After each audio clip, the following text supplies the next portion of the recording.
Mheshimiwa Kassim Majaliwa, Waziri Mkuu wa Jamhuri ya Muungano wa Tanzania, aje awasilishe hotuba yake.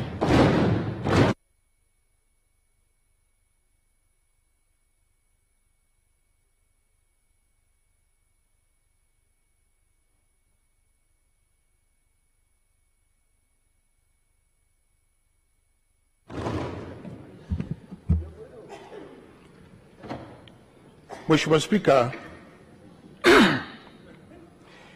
kwanza nianze kwa kumshukuru Mwenyezi Mungu mwingi wa rehema kwa fadhila zake katika historia ya Bunge la 12.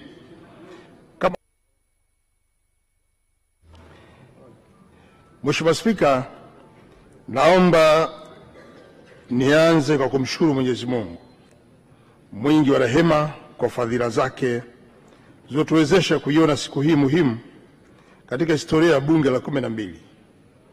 Kama mnavyofahamu, tumekutana leo kwa ajili ya kuhitimisha mkutano wa 19 ambao ulikuwa mahususi kwa ajili ya kupokea na kujadili bajeti ya serikali. Kipekee nitumie nafasi hii kukushukuru sana wewe binafsi Mheshimiwa Dr. Tulia Ackson, mbunge wa Mbeya mjini, Spika wa Bunge la Jamhuri ya Muungano wa Tanzania na Rais wa Umoja wa Mabunge Duniani. Hakika umekuwa kiongozi shupavu na umeonyesha weledi mkubwa katika kuliongoza bunge hili la 12. Mheshimiwa Spika, uzoefu wako wakati wote umekuwa na tija kubwa katika utendaji wa shughuli za serikali bungeni, na kushukuru sana kwa namna ulivyoendesha mijadala yote ya bajeti ya kisekta katika mkutano huu wa 19 pamoja na kupitisha makadirio ya mapato na matumizi ya serikali kwa mwaka wa fedha 2025/26. Mheshimiwa Spika, vile nitumie nafasi hii kutoa shukurani kwa Mheshimiwa Musa Azan Zungu, mbunge wa Ilala, naibu spika, pamoja na Mheshimiwa Najma Mutaza Giga, mbunge wa viti maalum, Mheshimiwa Dr. Joseph Kizito Mwagama, mbunge wa Madaba, na Mheshimiwa Deodatus Philip Manyika, mbunge wa Njombe mjini, kwa nafasi zao za mwenyekiti wa bunge. Wakati wote mmekuwa mkinipa ushirikiano wa kutosha wakati nilipokuwa mkimsaidia Mheshimiwa Spika katika shughuli za kuendesha bunge hili tukufu. Mheshimiwa Spika, natoa shukrani zangu za dhati kwa waheshimiwa wabunge wote kwa kipindi chote cha utekelezaji wa shughuli za bunge la 12. Waheshimiwa wabunge, mmefanya kazi kubwa. Hakika mnastahili pongezi. Maoni, ushauri na michango yenu katika mkutano huu wa bajeti, licha ya kugusa maisha ya wananchi wote, imekuwa ikitoa mwelekeo sahihi katika mpango wa utendaji wa shughuli za serikali. Pia nawapongeza kwa kazi kubwa mlioifanya tarehe 24 Juni 2025 ya kupitisha kwa kura ya ndio bajeti ya serikali ya mwaka wa fedha 2025/26 ya shilingi trilioni 56.49 kwa asilimia 98.7.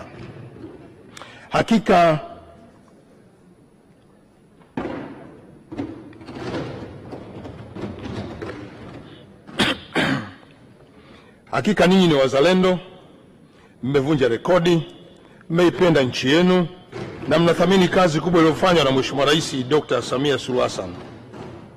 Niendelee kuwashukuru sana waheshimiwa wabunge wenzangu kwa ushirikiano, mshikamano mlionipa wakati wote nikiwa nikitekeleza jukumu langu la kiongozi wa shughuli za serikali hapa bungeni. Sitawasahau na sitasahau upendo wenu kwangu. Inshallah Mwenyezi Mungu atawajalia kila lenye heri katika jambo lenu. Mheshimiwa Spika, kwa upande wa utekelezaji wa miradi ya maendeleo, waheshimiwa wabunge wamekuwa wakifanya ufuatiliaji wa miradi kwenye majimbo yenu kwa karibu mno. Kila mbunge aliwajibika katika kuhakikisha kuwa upatikanaji wa maendeleo ya haraka kwa lengo la kuinua ustawi wa wananchi wote umefanyika. Mheshimiwa Spika, samahani, asante sana, poleni. Mheshimiwa Spika, kama Waswahili wasemavyo, kila mtenda wema atakumbukwa kwa wema. Niwaombe wananchi wote, endeleeni kuwaunga mkono wabunge wetu huko majimboni. Hakika waheshimiwa wabunge, mmetenda mema kwa kuwakilisha mema majimbo yenu na mnastahili kukumbukwa kwa wema wenu. Mheshimiwa Spika, Kwa heshima na taadhima, naomba nitoe shukrani zangu za dhati kwa Mheshimiwa Dr. Samia Suluhu Hassan, Rais wa Jamhuri ya Muungano wa Tanzania, kwa uongozi wake uliotukuka. Wakati wote amekuwa akinipa maelekezo yenye tija na kuifanya kazi yangu na kuwa nyepesi.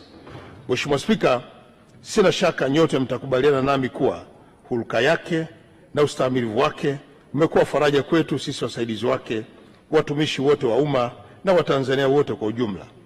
Isitoshe, Mheshimiwa Rais wakati wote amekuwa nguzo wa kuimarisha mshikamano na umoja katika taifa hili. Mheshimiwa Spika, namshukuru sana Mheshimiwa Dr. Philip Isdor Mpango, Makamu wa Rais wa Jamhuri ya Muungano wa Tanzania, kwa ushirikiano wake alionipatia wakati wote nikitekeleza majukumu yangu. Busara zake na weledi wake umekuwa msaada na mfano wa kuigwa katika utendaji wa kazi serikalini. Mheshimiwa Spika, vile vile nitumie nafasi hii kumshukuru sana Mheshimiwa Dr. Hussein Ali Hassan Mwinyi, Rais wa Zanzibar na Mwenyekiti wa Baraza la Mapinduzi, kwa ushirikiano mkubwa alionipa wakati wote. Kadhalika nitoe shukrani zangu za dhati kwa Mheshimiwa Hemedi Suleiman Abdullah, Makamu wa Pili wa Rais wa Zanzibar, ambaye amekuwa mwenyekiti mwenza katika kamati mbalimbali za kitaifa na kufanya kazi pamoja, yeye pamoja na ofisi yake Makamu wa Pili wa Rais kule Zanzibar, kwa ushirikiano wao wakati tukitekeleza majukumu yetu ya pamoja kama wenye viti wa kamati mbalimbali za kitaifa. Mheshimiwa Spika, vile vile niendelee kutoa shukrani zangu kwa Mheshimiwa Dr. Doto Mashaka Biteko, mbunge, Naibu Waziri Mkuu na Waziri wa Nishati, kwa ushirikiano mkubwa katika usimamizi na uratibu wa shughuli za serikali. Nikiri kwamba Mheshimiwa Biteko amekuwa msaada mkubwa kwangu katika kutekeleza majukumu ya ofisi ya Waziri Mkuu kwa ufanisi mkubwa. Mheshimiwa Spika, ninaomba sasa nitumie nafasi hii kuwapongeza Mheshimiwa William Vangimembe Lukuvi, mbunge, Waziri wa Nchi, Ofisi ya Waziri Mkuu, Sera, Bunge na Uratibu, na Mheshimiwa Umi Hamisi Nderiananga, mbunge, Naibu Waziri wa Nchi, Ofisi ya Waziri Mkuu, Sera, Bunge na Uratibu, kwa kazi mzuri walioifanya. Pia ninawashukuru kwa kunisaidia kutekeleza majukumu yangu wanaposimamia dhamana ya Sera, Bunge na Uratibu katika Ofisi ya Waziri Mkuu. Mheshimiwa Spika, kadhalika nitoe shukrani za dhati kwa Mheshimiwa Ridhiwan Jakaya Mrisho Kikwete, mbunge, Waziri wa Nchi, Ofisi ya Waziri Mkuu, Kazi, Vijana, Ajira na Wenye Ulemavu, kwa pamoja na Mheshimiwa Petrobas Pasco Katambi, mbunge, Naibu Waziri wa Nchi, Ofisi ya Waziri Mkuu, Kazi, Vijana, Ajira na Wenye Ulemavu, kwa kunisaidia kusimamia dhamana ya Kazi, Vijana, Ajira na Wenye Ulemavu. Ushirikiano wao umekuwa chachu ya mafanikio katika shughuli za kila siku za Ofisi ya Waziri Mkuu. Kwa mara nyingine nawashukuru sana. Mheshimiwa Spika, nawashukuru sana pia Wanaruangwa kwa kuniunga mkono na kunipatia ushirikiano katika kipindi chote nilipokuwa nikitekeleza majukumu ya Waziri Mkuu wa Jamhuri ya Muungano wa Tanzania. Ninatambua wakati mwingi nimekuwa nje ya jimbo letu nikitumikia taifa, lakini Wanaruangwa wameendelea kuniunga mkono. Nitumie nafasi hii kusema asanteni sana, na muomba Mwenyezi Mungu azidi kuimarisha mshikamano uliopo kati yetu sote, na naomba kuwajulisha kuwa nakuja kuchukua fomu na kuomba ridhaa yenu.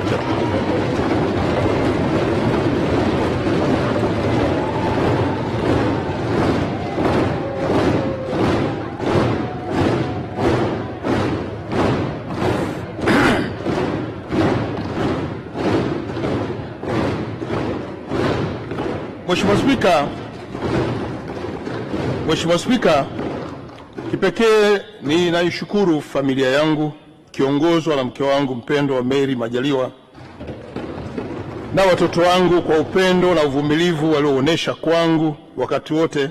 Hata pale nilipokuwa napitia magumu, mliendelea kunionyesha upendo wenu. Kwa hakika upendo na mshikamano wenu umekuwa ukinipa nguvu ya kutekeleza majukumu yangu ya kumsaidia kazi Mheshimiwa Rais, kukitumikia chama changu, Chama cha Mapinduzi, na kuwatumikia Wanaruangwa pamoja na Watanzania wote. Asanteni sana na washukuru na watakia kila laheri. Salamu za pongezi. Mheshimiwa Spika. Mheshimiwa Spika, wakati mkutano wa 19 wa Bunge ukiendelea, Mheshimiwa Dr. Samia Suluhu Hassan, Rais wa Jamhuri ya Muungano wa Tanzania, alifanya teuzi mbalimbali.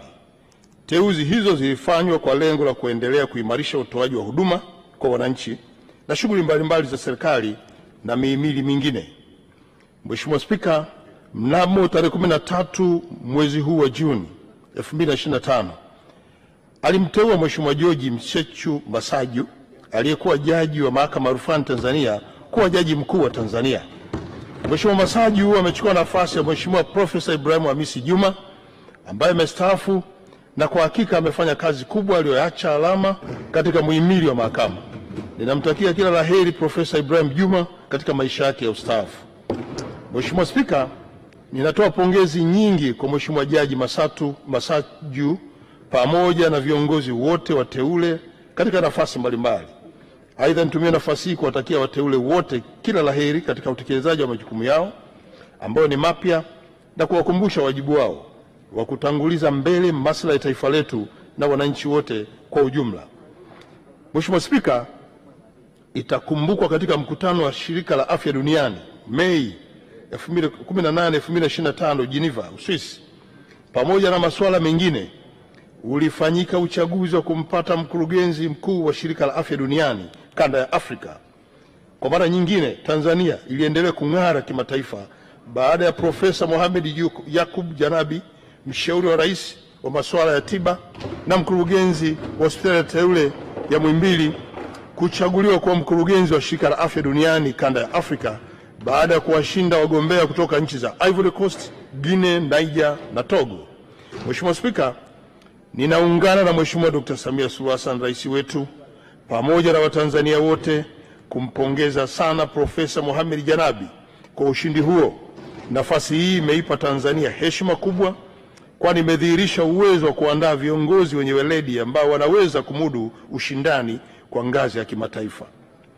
Mheshimiwa Spika, wakati nikiendelea na mkutano huu wa 19 wa bunge lako tukufu, mnamo tarehe 7 Mei 2025 tuliondokewa na mwanasiasa mashuhuri na mkongwe Mheshimiwa Cleopa David Msuya. Mheshimiwa Msuya aliwahi kulitumikia bunge hili akiwakilisha jimbo la Mwanga mkoani Kilimanjaro. Mheshimiwa Spika, kadhalika Mheshimiwa Msuya amewahi kuhudumu serikalini katika nafasi mbalimbali kuanzia mwaka 1900 utamaduni, Wizara ya Ardhi na Maendeleo ya Maji, Wizara ya Mambo ya Uchumi na Mipango, pamoja na Wizara ya Fedha. Mheshimiwa Spika, vile vile mwaka 1972 hadi mwaka 1994 alikuwa waziri wa fedha, waziri wa viwanda, waziri wa fedha tena, uchumi na mipango, waziri wa viwanda na biashara, lakini pia amewahi kuwa waziri mkuu kwa vipindi viwili tofauti, mwaka 1980 hadi 1983 na mwaka 1994 hadi 1995, ambapo alihudumu kama waziri mkuu na makamu wa kwanza wa rais. Mheshimiwa Spika, nami niungane na Mheshimiwa Dr. Samia Suluhu Hassan, rais wa Jamhuri ya Muungano wa Tanzania, kutoa pole kwa familia, ndugu, jamaa, marafiki, lakini natoa pole nyingi kwa wananchi wa Mwanga, wana CCM na Watanzania wote kwa ujumla. Tuendelee kumwombea kwa Mwenyezi Mungu aendelee kumpa marehemu pumziko la amani. Amina. Mheshimiwa Spika, wapo Watanzania wenzetu waliokumbwa na majanga mbalimbali zikiwemo ajali za barabarani. Ninatoa pole kwa wananchi wote waliopoteza wapendwa wao katika ajali hizo. Vile vile natoa pole kwa majeruhi wote na naombea kwa Mwenyezi Mungu awape uponyaji wa haraka. Nitumie nafasi hii pia kutoa pole kwa waathirika wa majanga yote ambayo hatukuyataja hapa, lakini yametokea kwenye maeneo yetu. Mheshimiwa Spika, wakati bunge la 12 likiendelea kuhitimisha shughuli zake, nimefanikiwa kutekeleza masuala mbalimbali ikiwemo kujibu maswali na hoja zilizowasilishwa na waheshimiwa wabunge, kujadili na kupitisha miswada ya sheria ya serikali, kujadili na kutoa maazimio mbalimbali, kujadili na kuridhia mikataba na itifaki za kikanda na kimataifa, pamoja na kupokea kauli za serikali kuhusu ufafanuzi wa mambo mbalimbali. Mheshimiwa Spika, katika mkutano wa 19, maswali ya msingi 724, maswali ya nyongeza 2699 na maswali 5 ya papo kwa papo kwa waziri mkuu yaliulizwa na kupatiwa majibu ya serikali. Aidha, katika kipindi cha bunge la 12 nalohitimisha uhai wake, jumla ya maswali ya msingi 5259 na maswali ya nyongeza 18075 pamoja na jumla ya maswali 253 ya papo kwa papo kwa waziri mkuu yaliulizwa na waheshimiwa wabunge na kupatiwa majibu na serikali. Mheshimiwa Spika, pia Bunge lilijadili na kupitisha miswada 58 kwa hatua zake zote. Bunge ikiwemo ya pongezi 4, kuridhia mikataba ya itifaki 12 na masuala ya maliasili 3. Mheshimiwa Spika, sambamba na hayo, Bunge lako tukufu lilipitisha maazimio 922 yanayotokana na taarifa za kamati za mwaka yanayohitaji kutekelezwa na serikali wakati wa uhai wake wa Bunge. Lakini vile vile serikali imetoa taarifa 15 kupitia kauli za mawaziri bungeni kwa ajili ya kutoa ufafanuzi wa mambo mbalimbali tofauti yenye maslahi tofauti na mapana kwa taifa letu. Lengo hapa ni kuweka na uwazi katika utendaji wa uwajibikaji wa serikali kwa wananchi kupitia wawakilishi wake hapa bungeni. Mheshimiwa Spika, leo asubuhi tarehe 26 hii Juni, serikali imewasilisha mezani dira ya maendeleo ya taifa ya mwaka 2025-2050, na dira hiyo itakuwa zana muhimu itakayotoa mwelekeo wa taifa kwa miaka 25 ijayo. Nitumie fursa hii niwaombe wabunge wenzangu, tunaporudi majimboni tukawe mabalozi wazuri kwa wananchi kueleza mazuri yaliyopo kwenye hiyo dira. Mheshimiwa Spika, nieleze utekelezaji wa mpango wa bajeti ya serikali kwa mwaka uliopita 2024-2025.